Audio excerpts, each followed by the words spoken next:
The following is a production of Cary TV, the Town of Cary's government access channel.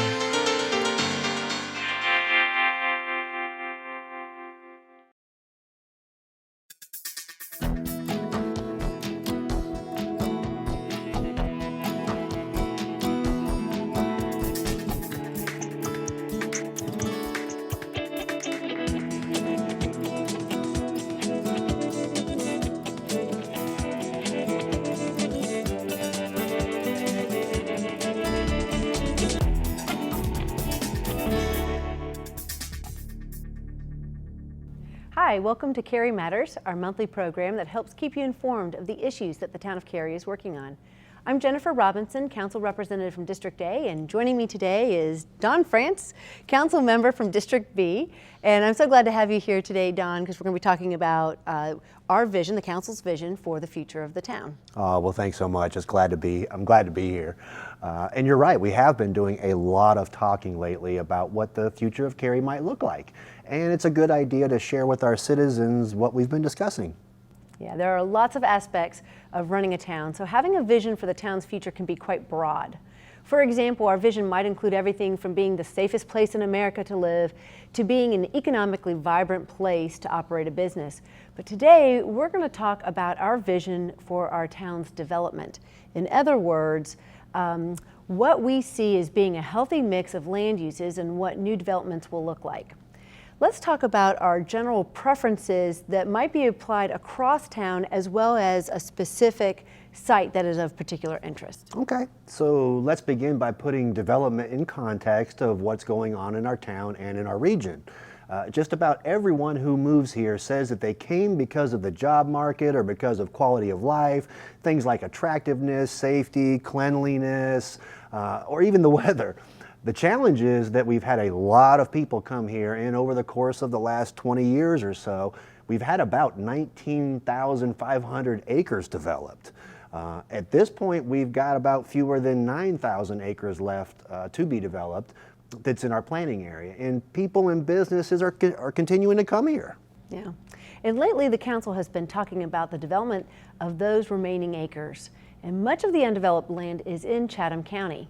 And that might surprise people because they don't know that Cary is now also in Chatham County. But some of the land that's left to be developed is scattered throughout the town on small parcels.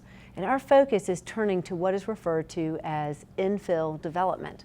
Now, most of the time, infill development occurs on parcels of land that are surrounded by land that's already been developed. However, when it's the first time vacant or forested land is being developed, it can be tough on adjacent property owners and others living nearby because they've become accustomed to that stand of trees near their homes and they'd prefer that it stay natural. Yeah. Other times land is being redeveloped. For example, a strip mall may be torn down and replaced with an office building or a mixed-use development. This can be both scary and exciting for citizens. Sometimes people prefer for things to stay the same, and other times they see that the new construction will be a big improvement and see the benefits of that change. Regardless of whether the infill development is being done as new development or redevelopment, infill development is complex. So we're taking a hard look at how our town is handling infill development requests. Okay, so at our recent retreat, the council and staff explored the elements of infill development. We heard from Greensboro officials that shared their best practices, challenges, and lessons learned. For example, we learned that while redevelopment projects are often public-private partnerships, there is rarely a perfect alignment between the municipality, the nearby residents, and the developer. Market changes will influence how a project morphs over time, and it should be watched carefully by the municipality's redevelopment planners. Absolutely. And after seeing infill development in Greensboro, we thought about how infill development might be done here in Cary. And while there are a variety of opinions and perspectives among council and staff, there were many ideas and preferences that we shared. Most importantly, many on the council are concerned about the impact of development on adjacent neighborhoods and communities. One way to do this might be to make sure that there are ample buffers along property lines. We'll need to look at whether we're satisfied with the street and pedestrian connections that are being proposed. And we'll be looking for good transitions from one land use to the other. And by that I mean I'd personally rather see homes put up against an existing neighborhood than having a gas station or industry use proposed there. Yeah, I agree. So, of course, every infill development is site-specific, meaning that what works on one site might not be appropriate on another site. However, in general, many of the council members prefer to have mixes of uses on larger infill sites. Now, a mix of uses means that the site would have a combination of uses such as office, commercial, apartment, and/or townhouses. I think we will probably see old strip malls redeveloped into more vibrant mixed uses in which people can work, dine, and shop close to home. And some of the challenges that we looked into at our retreat discussion were parking, open space, and aesthetics. The council is interested in creative approaches to parking so that we don't have huge parking lots consuming the majority of a site. And as land becomes scarce and even more valuable in Cary, developers will be more interested in structured parking such as decks or even underground parking. Yeah, exactly, which makes perfect sense. Stacked parking and mixed uses might mean that new developments will be denser than before. Therefore, it's particularly important to me, and I'm sure to you too, Don, that it have green spaces and gathering spaces throughout the infill development. You might hear people talk about creating a sense of place. We talk about that all the time. You talk about that. What a great term. Okay, this is something that I heard that was very important to all of the council members. Everybody talked about. A sense of place means that the property has a unique, authentic, and I would hope enjoyable feel. A strip mall that looks like any other strip mall in America does not have the sense of place that I would hope that we would try to achieve on these sites. And as we look at new infill development proposals, we're going to need to pay particular attention to transportation. We don't want to overwhelm the surrounding network of streets, but I think the council still wants to adhere to its preferred practice of having no more than 4 lanes on most streets in Cary. And let me clarify that a little bit. That means 4 throughput lanes. We know that at intersections there may be additional lanes needed for turning and additional movements like that, but we just want to keep our overall street width down so that we don't end up with wide thoroughfares that divide parts of our community and make it difficult for pedestrians to cross. That's a really important point. Okay, so let's talk about a few of the differences of opinions that we do have on the council, because as you know, we have 7 members for a reason, so we can have a wide breadth of opinions. A few council members contend that connectivity is important, and if the project is right for the community, adjacent residents will appreciate having a connection into the project. On the other hand, other council members are more skeptical about connections and think that we don't need streets between new and old developments. Another point of difference lies in how much development is appropriate. Council members are more comfortable with having greater densities, while other council members are really more comfortable having lower densities. Right, but in spite of these different opinions, an important underlying factor among all of the council members is that we want infill projects to enhance the surrounding community. Each of us understands there is no single approach to infill development, given the variety and differences among different sites. In other words, we'll look at each proposal for every site carefully and to make sure that each one will be the right project for Cary. That's great, yeah. Okay, so after this break, we're going to talk about a specific infill site that is really, really important to Cary. So stay with us.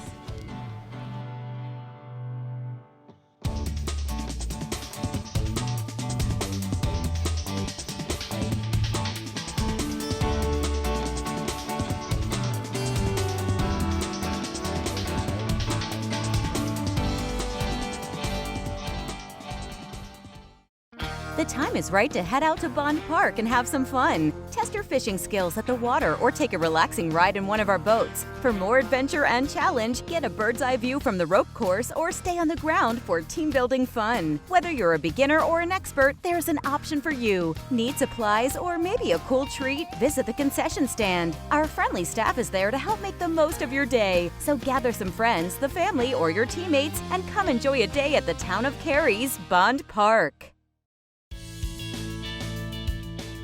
Hi, thanks for staying with us during that break. Okay, Don, we've been talking a lot over the last several months about the possibility for future development on a specific site in Eastern Cary. So start off by telling our citizens about that site. Okay, well, this specific site is located on the north side of Carytown Boulevard between the Carytown Mall and the Wake Med Soccer Park. Unofficially, we refer to this site as the state property because the state of North Carolina currently owns it. Officially, it is located in the general area we call the Eastern Cary Gateway. The Gateway planning area is about 800 acres and is bounded by Walnut Street, Maynard Road, Chapel Hill Road, and I-40. The state property is about 95 acres of this area. Okay, great. And this site is important to the town because it is one of the largest undeveloped sites left in Cary. Plus, it's located right off of Interstate 40, so it has great accessibility. We want it to have a meaningful, interesting project on this site that will create a sense of place that we were just talking about, that that would really be someplace that would, people would gravitate toward. I'd like to see Class A office space that will provide jobs and spur interest in living in the neighborhoods in this immediate area. Absolutely, and in fact, I'd like to see these office buildings be tall, like possibly 10 stories or even higher. I've heard other council members say pretty much the same thing, and that they would like to see the land used for buildings and not parking. In other words, we want structured parking, not surface parking. Something more like Raleigh's, North Hills, and Midtown. A lot of their parking's even underground. Yeah, that's right. And one of the most important issues with this site is its influence on the adjacent mall. The Carytown Mall is in a state of decline, and we want whatever happens on the state property to bolster the redevelopment of the mall rather than compete with its redevelopment. Absolutely. We'd like to see the two sites complement each other, and if they do, we just might end up with a place like North Hills. And we're getting a lot of questions about whether a grocery store will be located on the state property, and at this point, we don't know. I personally think a new grocery store will probably come to the area at some point, but not necessarily the state site. As far as I'm concerned, a grocery store, or just about any other building for that matter, is going to need to be done in a way that fits with the vision for our Eastern Gateway, and I don't know that a big box building with a sea of parking fits that vision. So we just got that with the new Harris Teeter that's now right across the street from the mall. So I don't know that we need a lot more of that. Yeah, that's a good point. One of the questions that's come up as we've been discussing the Eastern Gateway site is what role potential new tax base from the development will play when considering projects here. As long as I can remember being on the council, tax revenue from a project has not been a factor in whether we approve a project or not. Council members agreed that we should continue to introduce that as a driving, I want to clarify that really carefully. Let me say that very carefully. Council members agreed that we should not introduce the tax revenue as a driving factor for considering this project. And with that said, while the amount of tax revenue will not be considered, we will be looking to have the best and highest use for this site. In other words, we don't want to accept a lesser project for the sake of getting it done. I think we all agreed that we would rather wait for great rather than jump and get a mediocre project. I think it was Jack that said that he wanted to wait for really good stuff. Really good stuff, yeah. But there's actually a difference between good and great. With a clear vision and a plan, hopefully we send a clear message to the development community and get something great. Yeah, we're agreed that we will be firm in adhering to that vision that we established for the Eastern Cary Gateway. Okay, after this break, we'll talk about the events and meetings during the month of March, so stick around.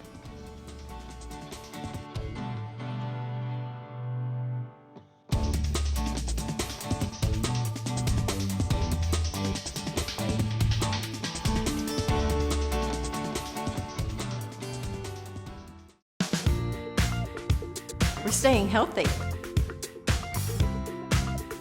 We're making new friends. We're learning new things. And having lots of fun. Join us at the Cary Senior Center, where we are creating active retirement years.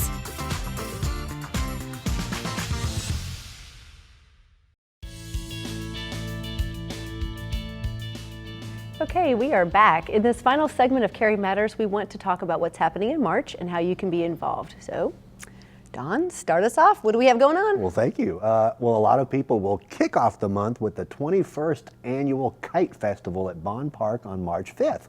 This is a free event and registration starts at 12:30.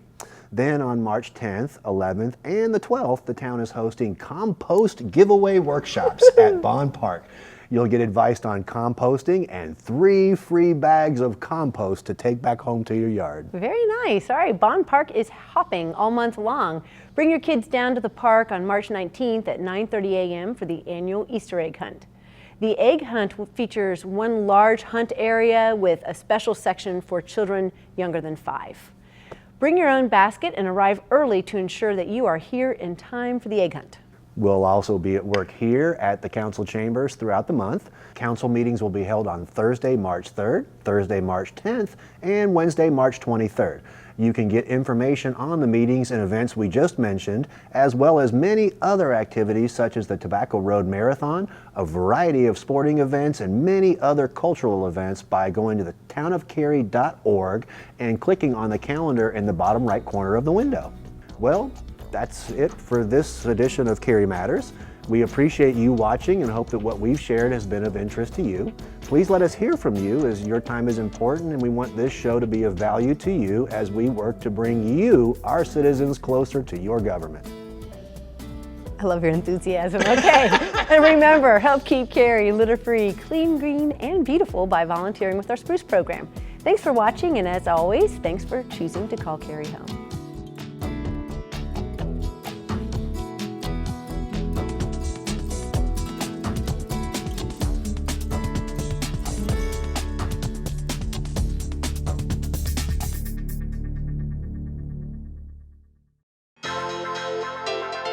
This has been a production of Cary TV. Visit the Town of Cary's website at townofcary.org.